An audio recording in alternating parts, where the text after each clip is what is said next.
טוב, מה שיש לנו פה זה את הפרויקט שבעצם מסכם את ההשתלמות של ESP32. מה שעשינו זה לקחנו את הספרייה של גל מהגיט-האב שלו, של L298. תלחץ עליו. שזה בעצם, שזה בעצם הספרייה שהורדנו, היא מתעסקת עם כל מה שקשור לדרייבר. יש פה בספרייה הזאת כל מה שקשור לפינים, אינפוט, אאוטפוט וכולי. יש פה עוד ספרייה נוספת שלקחנו, עשינו את הקוד ניסיונות להפעיל את המנוע לגו באופן כלל לראות שזה עובד. וגם מהספרייה של גל. וגם הספרייה של גל. ולסיכום, עשינו איזושהי תוכנית שבעצם מרכזת גם את שתי הספריות הקודמות, וגם בעצם בקר עם PID.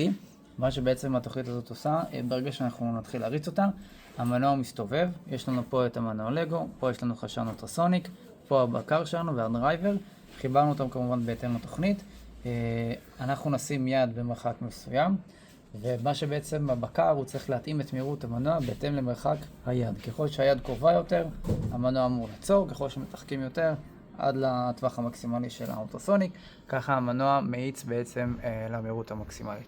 מוכנים? שם השם, נעשה ונצליח. פליי.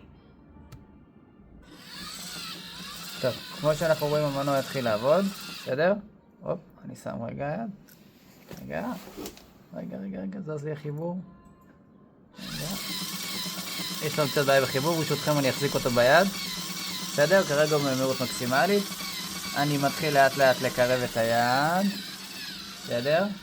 ניתן לראות שהמהירות אני ארחיק. אני ארחיק. ואני אקרב עד שהוא עוצר לגמרי. כמובן שניתן לראות שהמרחק פה מוצג לנו גם.